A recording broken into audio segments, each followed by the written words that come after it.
여러분들이 많은 분들이 김건희를 잊고 있는데요. 김건희 이야기 좀 하고 가야 됩니다. 김건희를 너무 많이 잊고 있었어. 적조했지 우리가. 아 근데 진짜 이슈 선점은 김건희를 못 따라가. 내가 이 정치권에 있으면서 아니 뭐 진짜 너무 놀라운 일을 벌이니까 뭐 이번에 깜짝 놀랐어요. 되는 거였어? 이런 것들이 많죠. 아니 그냥 뭐 영부인 토론회를 그 저기 국민의힘은 자체적으로 좀 했으면 좋겠어. 최소원 씨랑 대박. 아니 시청률 70% 나올 것 같습니다. 맞아요. 네. 그러니까 지금 이 상황에서 이제 김건희 문제를 김용태 비대위원장이 이야기를 했는데 김건희 이 사람 표현도 정말 역겨워서 김건희 행위에 대해서 대신 사과하더래. 네가 뭔데? 지가 뭔데 자꾸 사과를 한다고 하는지 너무 그러니까 웃기더라고요. 이 뭔데라고 물어보면 뭐라 얘기하고 싶잖아. 거기서 어떻게 보면 좀 비열한 게 기성세대들이 네. 제일 어린애 하나 맞아요. 갖다가 네. 이미지 세탁한다고 하는데 굳은 일은 다 시키는 거야. 물티슈 같은 거죠. 네. 네. 근데 그걸 또 시킨다고 잘 해요. 네. 네. 자, 이소영 의원의 SNS 읽어드릴게요. 김용태에 대한 이야기입니다. 반성과 사과의 자격. 김건희 특검법 22대 국회 총 4회 통과했습니다. 1차 표결 때 김용태 표결 불참, 2차 표결 때 김용태 표결 불참, 3차 표결 때 김용태 기권, 4차 표결 때 김용태 반대. 반성과 사과에도 자격이 있는 겁니다. 폭주하는 영부인의 비위 밝히자는데 단 한 번도 찬성하지 않았던 분에게 그런 자격이 있겠습니까? 이제 와서 사과하는 게 무슨 진정성이 있습니까? 국민들은 영혼 없는 선고용 사과 바라지 않습니다. 네, 새날의 입장은 이소영 의원 SNS로 가름할게요. 그리고 지금 김용태 35살짜리 김용태를 내세워서 계엄까지 사과를 했어요. 근데 본인은 직접 사과 안 하잖아요. 사실 김용태의 아버지 뻘이잖아요. 김문수가. 자기가 직접 해야지 비대위원장 저 35살짜리 내세워가지고 계엄 사과하고 본인은 사과인 듯 아닌 듯 그런 비열한 짓거리 하고 있는 게 말이 돼요? 그리고 김용태에 대해서 그 뭐 탈당 뭐 해보겠다라고 윤석열한테 이야기했을 때 윤석열이 김용태가 누구야?라고 물어봤다는 거예요. 근데 이제 김용태가 윤석열이 구술을 거쳐서 검사가 되고 난 다음에 태어난 애입니다. 아니 그러니까 어제도 생각이 올바르고 이준석이가 국민의힘 당대표 될 때처럼 뭔가 국민적인 어떤 그 시선도 좀 받고 그런 인물이 아니라 좀 표현이 죄송합니다만 좀 어벙벙한 애를 비대위원장 앉혀놓고 굳은 일만 시키는 거야. 청년들을 화내야 된다고 생각해. 그러니까 딱 그런 취급이 윤석열의 네. 워딩에서도 보이는 거예요. 그냥 젊은 김문수 같아요. 네. 이런 사람들 때문에 지금 다른 청년들이 다 욕먹는 겁니다. 자, 그 다음에요. 김건희가 소환 불응해가지고요. 대선 직후에 조사하기로 했다. 근데 김건희가 소환 불응한 이유가 2번 불응했거든요. 이유가 대선에 영향을 줄 수 있어서. 아 뭔데? 아, 또 진짜. 뭔데? 아 정말 대단합니다. 아니 지금 뭐 샤넬백, 디올백으로 대선에 엄청난 영향력을 끼치고 있는데. 어제 이제 새로운 이야기들이 많이 나왔잖아요. 이제 백에 대한 이야기가 나왔는데 정말 흥미진진합니다. 푸나님이 이야기하셨던 것처럼 이전에 이제 디올백, 쪼매난 파우치 이거는 저희 방송에서 여러 번 이야기했지만 디올은 그 뭐 시리얼 넘버가 없어요. 샤넬은 있습니다. 그 샤넬이 있게 된 이유는 워낙 이제 짝퉁이 그 전부터 많이 나왔기 때문인데 지금 1,000만 원짜리 백을 받고 2개 받았다고까지 나온 거잖아요. 네. 그 백들을 지금 보시면은 제가 생각했을 때 이제 오른쪽 왼쪽에 나와 있는 쪽이 약간 클래식 쪽이거든요. 이거에 대해서 이제 동아일보에서 이런 류가 이제 지금 샤넬에서 1,000만 원대 이상으로 보여지고 있다라고 했는데 제가 생각하는 김건희의 취향은 저런 이제 뭐 좀 평범하다 싶은 1,000만 원이 넘는지만 샤넬 백보다는 이 오른쪽에 나와 있는 시즌 백이 저것 때문에 저렇게 바꾸지 바꿨다? 않았나라는 생각을 했어요. 왜냐하면 샤넬백만 받는 게 아니라 지금 에르메스 이야기도 나오고 있거든요. 그리고 지금 샤넬백은 2개라고 이야기를 하고 있지만 그것보다 훨씬 많다. 그리고 유경옥 비서가 지금 가서 2번을 바꿨다고 했잖아요. 한 번은 100만 원, 한 번은 200만 원.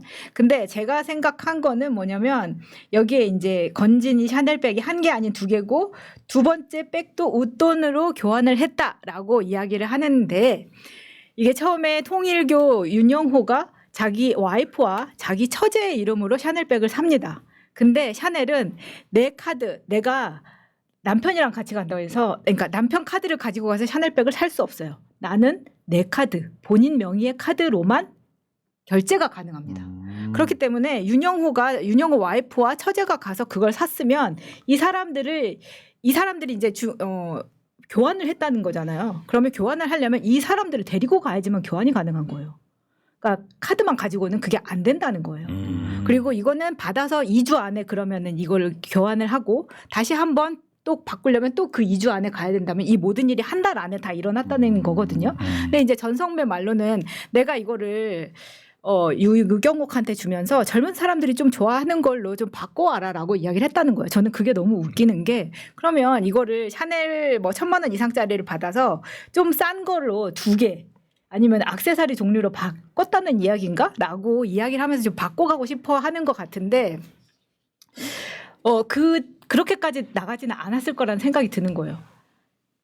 자, 그러니까 왜 그러냐면 잠깐만 제가 이제 중간에 까먹었는데 왜 그러냐면 전성배와 유경옥은 모르는 사이가 아니에요. 자꾸 그 대통령실의 비서가 어떻게 건진 법사랑 그렇게 서로 내통하겠느냐라고 이야기를 하는데 원래 전성배는 우리가 잊고 있었지만 코바나 컨텐츠의 고문이었었잖아요. 그리고 전성배의 딸 그러네. 네, 전성배의 딸 전혜지가 코바나 컨텐츠에서 하는 전시회에 이 스텝으로도 있었고 캠프의 스텝으로도 있었단 말이에요. 그리고 저 대통령실까지 들어갑니다. 그렇죠. 들어갔죠. 그러다 보니까 비서 유경옥 입장에서는 혜지 아빠이기도 하고 그렇네. 잘 아는 사이라서 유경옥과 전성배 사이의 이 커뮤니케이션에 대해서는 그렇게 문제될 게 없는 것 같은 거예요. 그러니까 말이 안 되지 않는다는 거죠. 자, 어쨌건 간에 지금 이제 건진 관련해서 통일교 쪽에서 건넨 샤넬백만 2개 이렇게 보시면 밝혀진 되고요. 것만 2개인 거죠. 재밌는 것도 하나 있어요. 통일교가 선물한 뒤에 김건희 건진 통화가 있었는데 2번 다 김건희가 전화했다는 건 뭐야? 나 이거 되게 재밌는 포인트라고 보거든요. 김건희가 직접 받지는 않았을 거 아니야. 대령 유경옥으로 추정이 돼요. 받았고 나서 전화했을 거 아니야. 어머 잘 받았어요. 그 통화일 거 아니냐고. 뭐 이런 걸 또 뭐 주고 그래. 왜 이렇게 맞아. 자꾸 이런 걸 보내고 그러세요.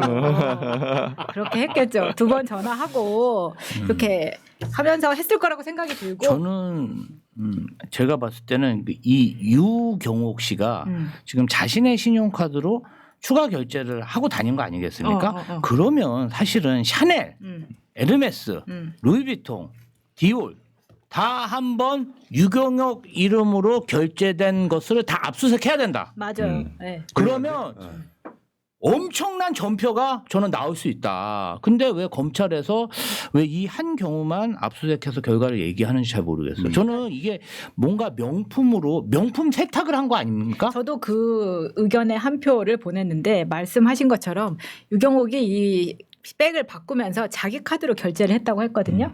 근데 그 다음에 가서 다시 또 결제를 다시 했는데 그거는 아직 검찰에서 밝히지 않았단 말이에요. 저는 그 부분에 있어서 누군가의 카드를 대리 결제를 하려면 그 사람을 데리고 와야 했기 때문에 유경옥이 샤넬 매장에 누구와 같이 갔는지 이게 굉장히 중요하다고 생각해요. 그리고 이 이제 수행 비서가 신용카드를 결제하고 이 수행 비서가 뭐라고 하냐면 돈을 현금으로 받았다. 제 생각에는 이거 99% 특활비다. 대통령실 맞다. 건진한테 갔던 관봉이 그런 그렇죠. 개념이었잖아. 이 특활비로 받고 이제 이 특활비로 돈 해서 아마 자기 통장에 넣었을 것이고 그리고 자기 카드로 긁었을 것이다. 저는 그런 확신이 듭니다. 그러니까 우리는 방송하다 보면은 이 사건과 저 사건을 연결을 못 시켜요. 이유가 뭐냐면 그런 생각을 해본 적이 없거든. 아니 근데 대통령 되기 전까지 외상으로 선거운동 캠프 운영하게 시켜놓고 당선되자마자 3일 후에 관봉이 건진한테 가는 상황을 우리가 상상이나 해요. 그게 주가 조작하는 사람들 중에서 쓰는 게 LBO라고 레버리지드 바이아웃. 그 수법이잖아요. 이게 뭐예요? 명동 사채시장에서 난 돈이 없어. 명동 사채시장에 돈을 왕창 몇백억 끌어와요. 그리고 코스닥에서 어떤 회사를 그 돈으로 사요. 그다음 명동에서 돈 빌려온 거 갚아야 되잖아. 네. 회사 돈 꺼내서 갚아. 똑같잖아요 이게. 그러네. 네. 그럼 뭐 아는 사람 있어요?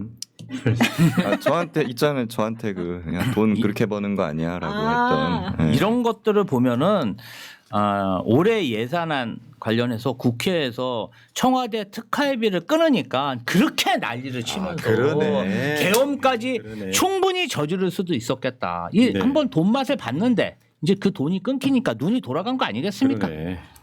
근데 이게 있어요. 중요한 게 건진이 언론에 나온 거랑 다르게 수사받을 때는 지금 SBS 단독이에요.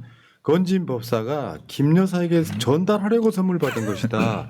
건진의 얘기가 직접 나와요. 그러니까 이게 내가 받으려고 했겠어? 이거 김건희한테 전달하려고 받은 거야. 이게 자기가 한 진술이에요. 다이아몬드 목걸이, 샤넬 가방 등 선물들은 김 여사에게 전달하기 위해서 받은 것이고 나를 위한 선물이었다면 애초에 받지도 않았을 것이다. 검찰 조사에선 모두 잃어버렸다고 이야기할 수밖에 없는 상황이다. 이게 이보의 포인트야. 그러니까 사실은 저 말은 유출을 하면 김건희한테 전달했다에 가깝습니다. 저게. 전달했다고 말 안 하고 내가 받은 게 그냥 뭐 받았겠어, 내가 먹었겠어? 라고 끝냈다는 것. 저 정도까지 나왔는데 구속이 아직 안 됐다. 저는 그게 너무 이상해요. 너무 이상해요. 제 생각으로는 건진이 수사 초기에 저런 발언을 한 것은 김건희에게 내가 한 발언이 들어가라. 명태균처럼. 그렇죠. 수사가 내가 누가 봐도 김건희를 위해서 내가 돈 받았다 이 얘기잖아요. 그렇죠. 이 수사 과정이 대통령실에 보고가 되면 이 수사는 분명히 무마될 것이다. 약간 협박용 진술이지 않을까? 저는 그렇게 생각해 다 봅니다. 물어버린다. 그래서 유경옥이 가지고 있는 카드 전표 이것도 검찰이 대부분 많이 확보하지 않았을까 생각합니다. 그리고 유경옥 같은 경우에 행정관이잖아요. 그러면 공무원이란 말이에요. 한번 두고 봅시다. 유경옥 행정관의 충성심이 어느 정도 되는지. 그러니까. 다 그냥 제가 받은 겁니다 하면은 이 사람은 행정관 공무원 신분이니까 뇌물죄. 그렇죠. 네.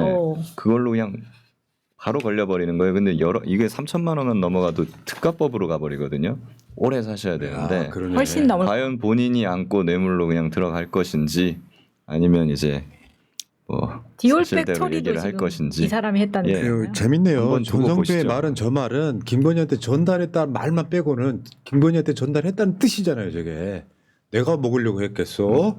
근데 검찰 조사에서는 그렇게 말할 수밖에 없었어라고 말하는 거. 유경옥이도 마찬가지로 아까 말씀하신 것처럼. 근데 재밌는 게요. 도이치 재수사팀 지금 서울 고검에서 하고 있습니다. 김건희 휴대폰을 지금 영장 집행을 했는데 지금 현재 포렌식 센터에 있대요. 검찰 수사팀에 전달이 안 된 거야. 왜? 비밀번호를 못 풀고 있대요. 한동훈 스킬이 여기서 동원되고 있습니다. 근데 야 깡통폰일 가능성이 높지. 깡통폰 아닙니까 이거? 바꿨겠죠. 쇼하는 것 같은데요. 괜히 이렇게 하는 것 같아요. 근데 열받는 거 이거 있어요. 검찰이 주가주자 김건희 무혐의 처분할 때 핵심 인물들 재조사를 아예 안 했대요. 그리고 덮은 거야.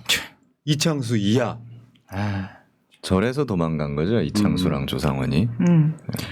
아니 왜냐면 핵심 인물들 재조사 너무 어이가 없는 게 뭐 세탁소 아저씨까지 터는 게 검사들 아니었나요? 그러니까. 저 말이 저거잖아요. 그 술은 내가 많이 마신 건 맞는데 운전은 똑바로 했습니다. 어이가 없습니다. 그런 소리인데. 그러니까 그때 그런 이유로 탄핵에 들어갔지만 증거가 좀 부족해서 탄핵 기각됐었잖아요. 도이치모터스 수사 기록이 헌재에 가지를 않았습니다. 검찰이 그러니까. 제출을 거부해서. 협조를 안 네, 해가지고. 다 그렇게 그런 식으로. 그런데 진짜 중요한 건 이거죠. 지금 사표를 내놨단 말이에요. 사표 처리하는 날짜가 6월 2일이래요. 대선이 다음 일인데 그 전에 파면당하지 않겠다. 뭐 이런 의지를 보여주고 있는 건데 사표 처리를 반려해라. 지금 그 사표를 받는 게 법무부 장관일 걸. 예. 사표 처리를 맞습니다. 반려해서 이자를 묶어놔라. 정권 바뀔 때까지 어떻게 되나 한번 보자. 그 이창수가 주도했을 거고. 네. 그러니까 약간 이게 지금 도망가는 것 같아가지고. 그럼요. 네. 지금 이거를 원칙적으로 보면 이 사람들 공수처 수사도 받고 있잖아요. 중대한 비위 행위거든요, 이게. 그렇다면은 원칙적으로 사표 수리가 안 돼야 돼요. 아 그렇네. 네, 수사 중이니까. 우리 법무부에서 이거를 사표를 수리한다? 그럼 법무부 장관이 직권남용이 될 수 있는 거죠. 직무유기 내지는. 한번 두고 보시죠. 뭐. 날짜가 너무나 흉악하지 않아요? 6월 2일 날 그만두는 걸로. 저 이제 잡무 처리하고 6월 2일 날 나갈게요.